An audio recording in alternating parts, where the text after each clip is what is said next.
오늘은 하마알 하나님의 마음을 알아가는 십계명 8번째 계명의 말씀으로 성도님들과 함께 하게 됩니다.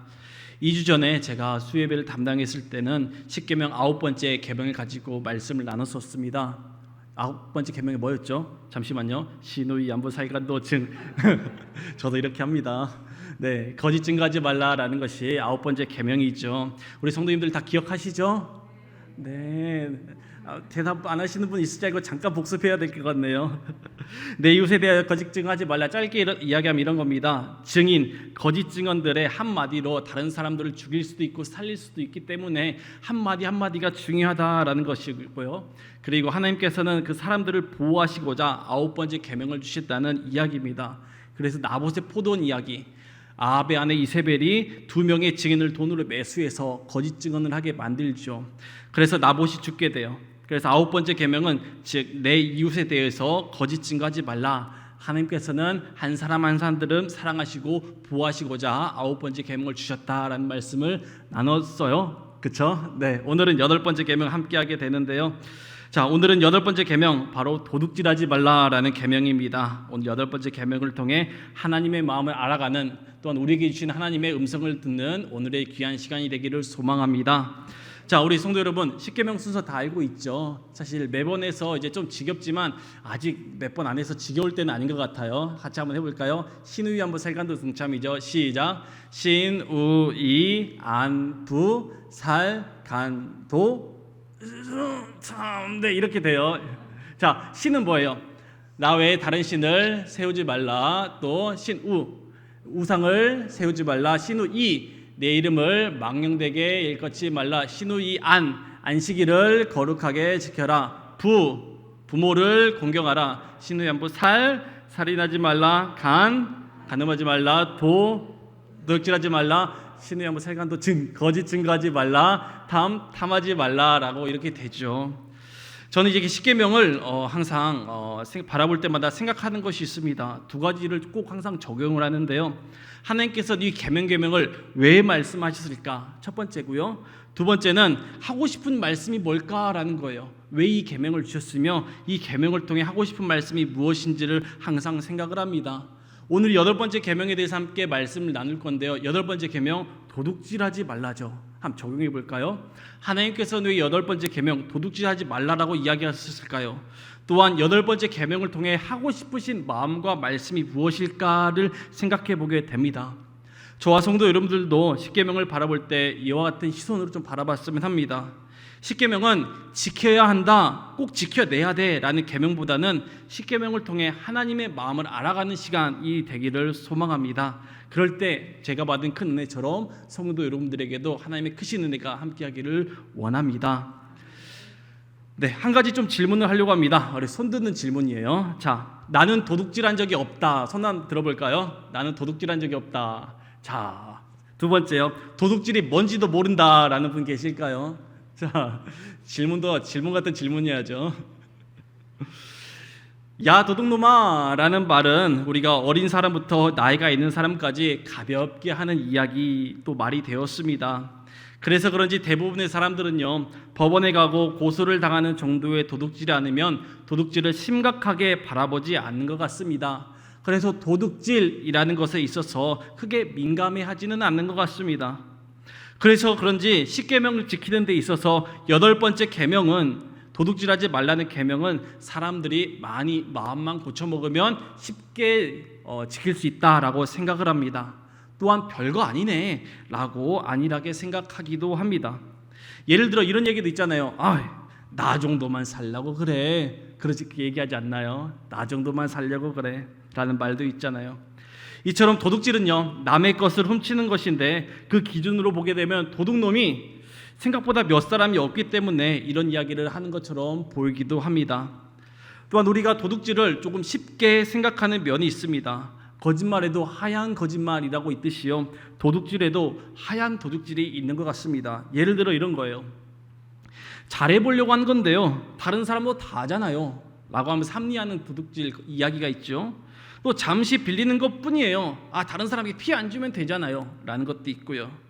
발견한 사람이 주인이죠. 훔친 것이 아니라 뺏긴 그 사람들이 잘못 아닌가요? 역시 오늘을 위해 옛날이 힘들었나 봅니다 라고 이렇게 생각할 때가 종종 있지는 않으십니까? 우리 성도 여러분들은 이런 도둑질에서 조금 자유로우십니까? 혹은 아니면 도둑질에 대해서 회개해야 되는 마음이 좀 생기셨는지요? 8번째 계명을 시작하면서 우리의 삶을 잠시 되돌아봤으면 합니다. 자신이 도둑질에 무감각하다는 것과 또 다른 사람과 비교하면 내 도둑질은 이 정도 괜찮아 라고 생각하는지 한번 돌아봤으면 합니다. 또한 자신의 행동으로 인해서 다른 사람의 가정이 무너지고 다른 사람에게 상처가 되었던 적은 없었는지, 그리고 양심에 거리끼는 행동이 없었는지를 한번 돌아봤으면 합니다. 바라기는요, 오늘 이런 질문을 통해서 또 하나님의 말씀을 통해서 약간의 불편해지는 마음이 있었으면 좋겠다라는 생각도 해봅니다. 그러므로 이 불편한 마음이 오늘 말씀을 마칠 때쯤에는 하나님에 대한 회개와 또 하나님에 대한 관계 회복의 관계로 바꾸어 가기를 소망합니다. 먼저 8번째 계명 특징을 한번 좀 살펴보고자 합니다. 2가지가 있습니다. 8번째 계명은 도둑질하지 말라였죠. 이 도둑질하지 말라라는 8번째 계명은요, 우리가 지난 시간에 배웠던 9번째 계명 그리고 10번째 계명과는 다른 부분이 있습니다. 9번째 계명, 10번째 계명이 뭐죠? 잠시만요. 신의 한번 살펴. 거짓 증거하지 말고 탐하지 말라라는 계명이죠. 이것은요, 말을 강조를 합니다. 탐하지 말라, 거짓 증언하지 말라, 말에 좀 초점을 두고 있는데요. 8번째 계명인 도둑질하지 말라는 계명은요, 행동을 강조하는 계명입니다. 조금 더 구체적으로 이야기하자면 탐심이나 거짓말과는 다르게 도둑질은요, 행동으로 표현되는 계명이기 때문이죠. 실제적으로 우리가 하고 있는 행동일 수가 있다는 겁니다. 또한 우리가 알게 모르게 하고 있는 행동일 수가 있다는 거죠. 8번째 나오는 그 도둑질이라는 히브리어 단어는요, 가나브라고 하는데요, 훔치다라는 동사입니다. 그런데 이 가나브, 훔치다의 동사는 목적어가 항상 있어야 되는 특징을 가지고 있어요. 근데 오늘 말씀 한번 볼까요? 도둑질하지 말라, 뒤에 뭐가 있어야 되잖아요. 뭘 도둑질하지 말라고, 뭘 해서는 안 된다, 이렇게 목적어가 없잖아요. 원래는 목적어가 있어야 되는 이야기라고 합니다. 그런데 왜 오늘 본문에는 뒤에 목적어가 없을까요? 성경에서 말하는 도둑질과 오늘날 우리 사회에서 일상화되는 도둑질 모두 포함되기 때문이죠. 성도 여러분, 그렇다면 하나님께서는 8번째 계명을 우리에게 왜 주셨을까요? 또한 어떤 의미와 어떤 마음으로 주셨을까요? 혹시 5번째 계명과 7번째 계명이 어떤 것인지 아시죠? 사실 제가 세는 것 다 적어져 있는데 그냥 세는 거예요. 아셨죠? 자, 신의 연부, 부모를 공경하라, 그리고 간음하지 말라라는 5번째, 7번째 계명이 있어요. 그것은 어긴 사람들은 어떻게 하라고 할까요? 성경에서는요, 부모를 공경하지 않는 사람, 간음한 사람들은 성경에서는 죽이라라고 말합니다. 그런데 유일하게 8번째 계명인 도둑질하는 죄에서는요, 죽이라라는 말이 나오진 않아요. 그래서 8번째 계명에 대해서 하나님은 왠지 모르게 관대하다, 사랑이 많다라고 보이기도 합니다. 대신에 성경에서 이야기하는 법이 있습니다. 성경에서는 8번째 계명을 어기는 사람에 있어서 죽이는 것 대신에요, 배상법이라는 것을 적용을 합니다. 뭐라고요? 배상법이요. 한 번씩 들어봤을 법한 배상법 이야기를 잠깐 들려드리려고 합니다. 출애굽기 22장을 보게 되면요, 소와 양과 같은 짐승을 도둑질한 경우에 대한 배상법이 나오게 됩니다. 예를 들어, 도둑이 훔친 짐승을 가지고 있어요. 훔쳤어요, 짐승을. 주인에게 돌려줄 수 있는 경우는요, 갑절로 배상이라는 법이 있다고 합니다. 반대로 도둑이 훔친 짐승을 팔아버렸어요. 먹었거나 죽여서 없앴어요. 그러면 소는 5배로, 양은 4배로 배상해야 한다라고 이렇게 기록이 되어 있습니다. 그렇다면 간단한 넌센스인데요. 자, 소는 왜 5배로 갚아야 되고 양은 왜 4배로 갚아야 할까요? 그 이유는 소를 이름으로 생기는 일의 손해가 더 컸기 때문이라고 합니다. 소가 농작물의 일손이 되기 때문에 소는 1배 더 이렇게 더 쳐준 것 같더라고요. 성경에서 말하는 배상법의 핵심은요, 훔쳐간 사람으로 하여금 똑같은 고통을 느끼도록 하는 것입니다. 도둑질한 죄인이 대가를 치르지 않으면 다시 또 나쁜 일, 또 도둑질을 저지르기 때문에 이렇게 똑같이 이렇게 느끼도록 하기 위해서 배상법이 만들어지게 됩니다. 그러므로 훔친 것이 들통이 나거나 붙잡힐 경우, 또한 훔친 것을 돌려줄 뿐 아니라 피해를 본 사람만큼의 고통을 100배, 느끼도록 해서 갚도록 하고 있습니다. 그렇다면 다시 처음으로 돌아가서 하나님께서는 내 부모를 공경하라, 간음하지 말라라는 계명을 어길 때는 죽이라라고 했지만 도둑질에는 죽이라고 하지 않은 이유가 무엇일까 잠깐 생각해 봤으면 합니다. 바로 첫 번째 이유가 무엇이냐면요, 도둑질의 대부분의 경우는 경제적으로 가난한 사람들이 궁핍함 가운데 일으키는 범죄였기 때문입니다. 그러므로 죽이는 죄가 아니라 배상법을 적용하고 있음을 보게 됩니다. 하나님은 가난한 사람들의 범죄를 아셨고 또한 다른 계명들처럼 죽일 수도 있었습니다. 그러나 죽이시지 않고 배상법을 말씀하신 이유는 백성들을 긍휼히 여기셨으며 백성들이 회개하기를 원하셨으며 백성들이 배상이라는 아픔을 겪어내야만 다시는 그런 잘못을 저지르지 않게 된 것을 말씀하고 있다는 것이죠. 그렇다면 당시에 도둑질한 사람들이 배상하는 것 쉬웠을까요? 어려웠을까요? 예를 들면 소를 훔쳤다. 몇 배를 갚아야 된다고 했죠? 5배. 양은 몇 배요? 4배죠. 이것으로 보아서 이스라엘 백성들 도둑질하는 것, 배상하는 것 정말 힘들지 않았을까 생각해 보게 됩니다. 그들이 도둑질을 왜 했을까요? 먹을 것, 입을 것, 농사 지을 것도 부족한 상태였고 가난했고 극빈한 상태였기 때문에 어쩔 수 없이 도둑질을 했겠죠. 이렇게 어렵게 살아가는 백성들에 대해서 백성들의 상황을 아시는 하나님이 어떻게 벌을 하실 수 있었을까요? 어떻게 죽일 수가 있었을까요? 부를 축적하려고 도둑질한 사람들에게는 당연히 벌을 하셨겠죠. 그런데 삶이 힘든 사람들이 했던 도둑질에 대해 하나님은 얼마나 안타깝게 바라보셨을까 한번 생각해 봤으면 합니다. 그러나 그들의 잘못도 잘못이죠. 당연하죠. 그렇기 때문에 죽음이라는 벌보다는 배상이라는 벌을 내리시게 됩니다. 성도 여러분, 도둑질한 사람은 배상법에 따라 배상을 평생토록 하는 것보다 때로는 죽는 것이 더 낫지 않았을까 생각도 하게 되더라고요. 그럼에도 하나님은 배상법을 통해 죄의 대가를 톡톡히 치르도록 하십니다. 그렇게 보면 우리 하나님 좀 지혜로우신 것 같다는 생각도 하게 되더라고요. 우리 한번 생각해 봅시다. 소와 양이 없어 그것을 훔친 사람들이 5배, 4배 어떻게 갚았을까요? 오늘날처럼 24개월 할부를 끊었을까요? 36개월 무이자를 끊었을까요? 얼마나 갚는 게 힘들었을까요? 그렇다면 도둑질한 그들이 다시 한 번 더 도둑질을 할 수 있었을까요? 굳이 한번 상상의 나래를 제가 한번 펼쳐봤어요. 자, 4배, 5배를 이제 갚아내야 돼요. 돈이 없어서, 먹을 게 없어서 훔쳤죠. 그러면 예를 들어 60개월 할부라고 한번 생각해 볼까요? 60개월이면 5년은 갚아야 되겠죠. 자, 갚아야 되는데 또 도둑질을 할 수 있을까요? 못할까요? 못하죠. 뭐 집행유예 같은 느낌인 것 같아요. 그만큼 하나님께서는 이 8번째 계명을 주신 이유가 이스라엘 백성들을 사랑하셔서 또 아끼고자 또 계속해서 살아가게 하기 위해서 8번째 계명을 주셨음을 우리가 알게 됩니다.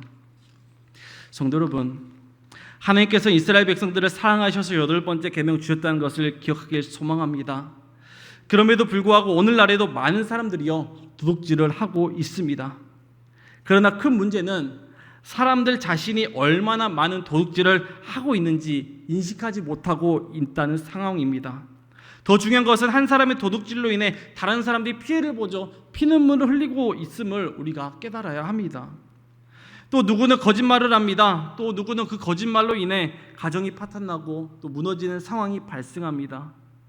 그래서 하나님께서 8번째 계명을 주신 이유, 도둑질을 통해 다른 사람이 가정이 무너지고 또한 상처가 주는 것이고 이스라엘 공동체의 화목과 또 이스라엘 공동체가 온전히 하나님만 섬길 수 있도록 하기 위해서 그 계명을 주셨다는 것이죠.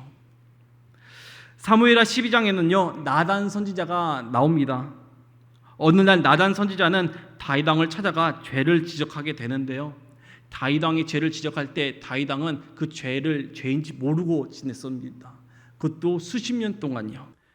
우리 사무엘하 12장 1절부터 6절을 보게 될 텐데 드라마 바이블로 함께 보도록 하겠습니다.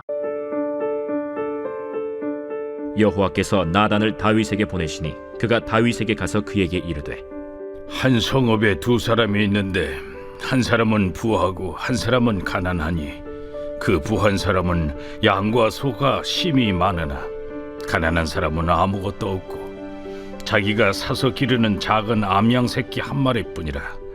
그 암양 새끼는 그와 그의 자식과 함께 자라며 그가 먹는 것을 먹으며 그의 잔으로 마시며 그의 품에 누움으로 그에게는 딸처럼 되었거늘 어떤 행인이 그 부자에게 오매 부자가 자기에게 온 행인을 위하여 자기의 양과 소를 아껴 잡지 아니하고 가난한 사람의 양새끼를 빼앗아다가 자기에게 온 사람을 위하여 잡았나이다. 다윗이 그 사람으로 말미암아 노하여 나단에게 이르되 여호와의 살아계심을 두고 맹세하노니 이 일을 행한 그 사람은 마땅히 죽을 자라. 그가 불쌍히 여기지 아니하고 이런 일을 행하였으니 그 양새끼를 4배나 갚아주어야 하리라. 나단과 다윗 이야기를 통해 우리는 한 가지를 기억해야 됩니다. 다윗은 우리아의 아내 밧세바를 취함으로 큰 죄를 지었죠. 그런데 중요한 것은 죄를 죄로 인식하지 못하고 죄를 죄로 인정하지 못하는 다윗의 모습을 통해 우리 또한 죄를 죄로 인식하지 못하고 죄를 죄로 인정하지 못하는 상황이 있지 않을까 한번 생각해 봐야 합니다. 혹시 우리가요, 범한 도둑질이 다른 사람도 하기 때문에 도둑질이 아니다라고 생각하거나 다른 사람과 비교하면서 이 정도는 도둑질은 아니야, 괜찮아 라고 합리화하시진 않으신지요? 또한 하나님께서 주시는 거룩한 양심을 어기면서 도둑질의 감정을 숨기는 그런 사람이 내가 아닌가 한번 돌아봐야 합니다. 그렇다면 많은 사람들은요, 어떻게 도둑질을 할까요? 어떤 마음으로 도둑질을 할까요? 제가 생각해 봤어요. 물질의 이익, 관계의 이익, 나를 위해서, 가정을 위해서, 형편을 위해서. 설교를 준비하면서 도둑질은 대개 돈과 물질을 우상으로 삼는 데서부터 시작되더라고요. 혹시 두 번째 계명 기억하십니까? 신우죠. 우상을 만들지 말고, 우상을 세우지 말고, 우상을 섬기지 말라라는 것이 두 번째 계명입니다. 즉 우상으로 세우는 것은 단순하게 신전에 놓인 금, 신상에게 절하는 것만은 아닙니다. 우상은 그것으로 세우는 것, 하나님보다 하나님 사이에 있는 것, 바로 하나님과 멀어지게 하는 것이 바로 우상이 되죠. 내가 만든 신이란 책처럼 말이죠. 그래서 도둑질의 시작은 돈과 물질을 우상으로 삼대서부터 시작되게 됩니다. 그래서 예수님은 재물을 섬기는 것을 엄하게 경고하셨습니다. 누가복음 16장 13절에 보면 이렇게 나와 있습니다. 집 하인이 두 주인을 섬길 수 없나니 혹 이를 미워하고 저를 사랑하거나 혹 이를 중히 여기고 저를 경히 여길 것임이니라. 너희는 하나님과 재물을 겸하여 섬길 수 없느니라. 이 뒷부분이 중요하죠. 너희는 하나님과 재물을 겸하여 둘 다 섬길 수 없느니라 라는 것이죠. 이와 같은 예수님의 말씀처럼 돈을, 재물을 주인으로 삼으면 도둑질로 가는 문이 활짝 열게 된다라는 말이죠. 성도 여러분, 도둑질로 가는 문이 활짝 열리는 것보다 천국으로 가는 천국 문이 활짝 열리는 저와 여러분의 신앙이 되기를 간절히 소망합니다. 8번째 계명이 있는 이유, 이스라엘 백성들이 가난했고 극심한 빈곤층이었기 때문도 있죠. 삶이 힘듭니다.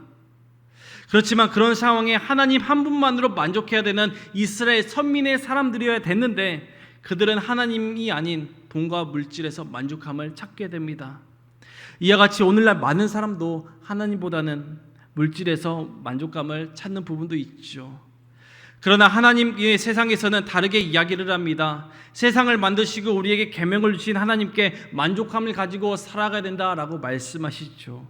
그러므로 성도 여러분, 하나님께서 우리에게 주시는 큰 축복을 생각하고 감사로 받으며 그 감사로 매일매일의 삶을 표현하며 살아가는 저와 여러분의 은혜가 넘치는 삶이 되기를 소망합니다.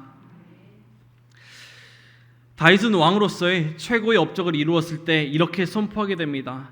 자신이 가진 모든 것은 하나님의 소유다라고 이야기를 합니다. 하나님은 우리가 아무것도 받을 자격이 없지만 많은 것을 주셨다라고 이야기를 합니다. 우리에게 생명을 주셨죠. 그리고 생존에 필요한 모든 것을 주셨고 지금도 우리를 붙잡고 계십니다. 우리의 삶이 하나님보다 물질이 먼저가 될 때 혹은 그럴 기미가 보일 때 받은 복을 세어보는 저와 여러분이 되기를 원합니다. 이런 찬양도 있잖아요. 찬송가 489장인가요? 받은 복을 세어보아라, 크신 복을 내가 알리라. 받은 복을 세어보아라, 주의 크신 복을 내가 알리라. 이 찬송을 한번 생각해 봤으면 합니다. 하나님이 주신 복, 받은 복을 세어보면 셀 수 없이 너무 많은 것도 사실이죠. 오늘 말씀 계속해서 보다 보면요, 성경에서 이야기하는 도둑질이 여러 가지가 있더라고요.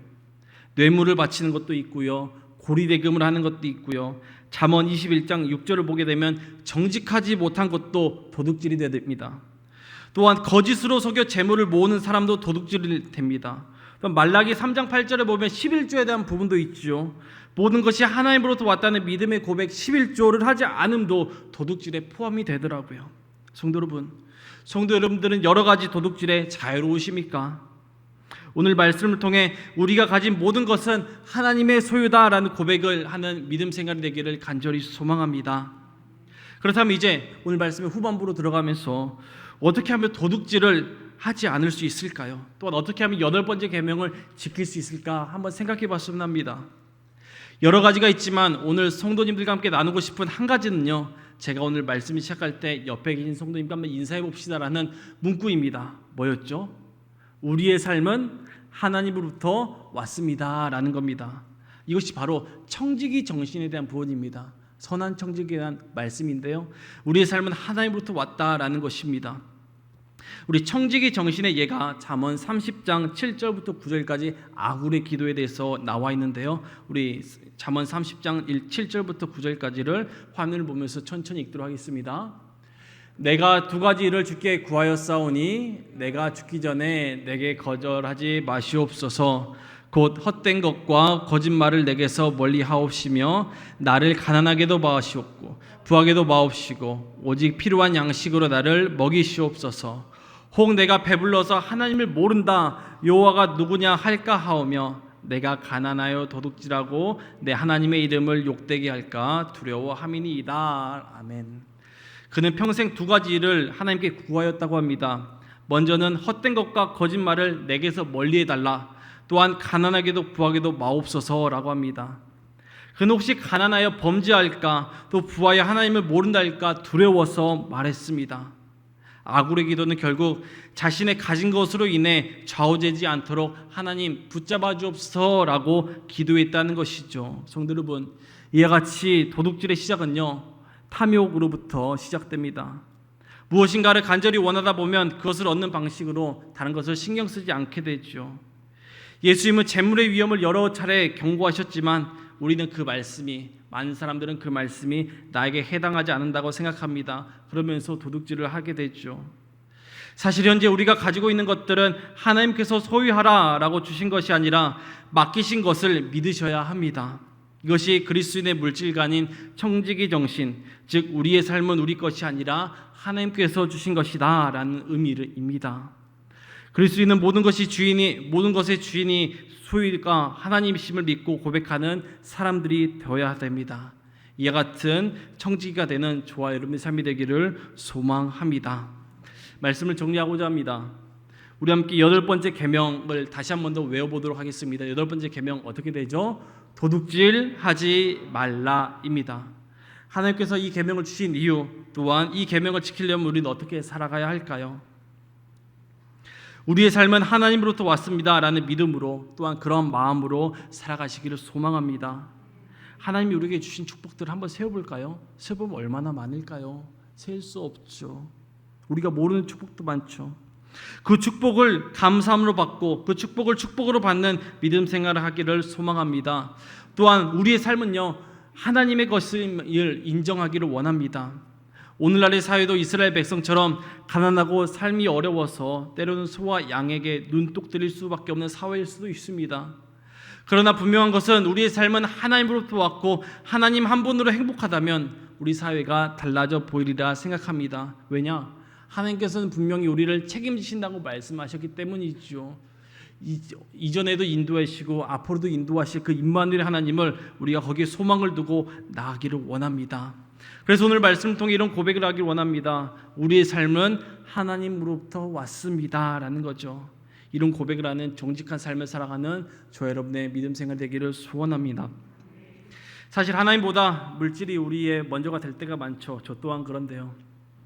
그러나 물질 앞에서 우리의 정직함도 무너지고 물질 앞에서 얼마나 쉽게 넘어졌던 사람인지 하나님 앞에 믿음으로 고백하길 원합니다. 아마 하나님 이런 고백을 제일 기쁘게 받으실 것 같습니다. 그러면 옆에 계신 성도님께 마지막으로 이야기하겠습니다. 우리의 삶은 하나님으로부터 왔습니다라고 이야기할까요? 우리의 삶은 하나님으로부터 왔습니다. 하나님으로부터 왔습니다.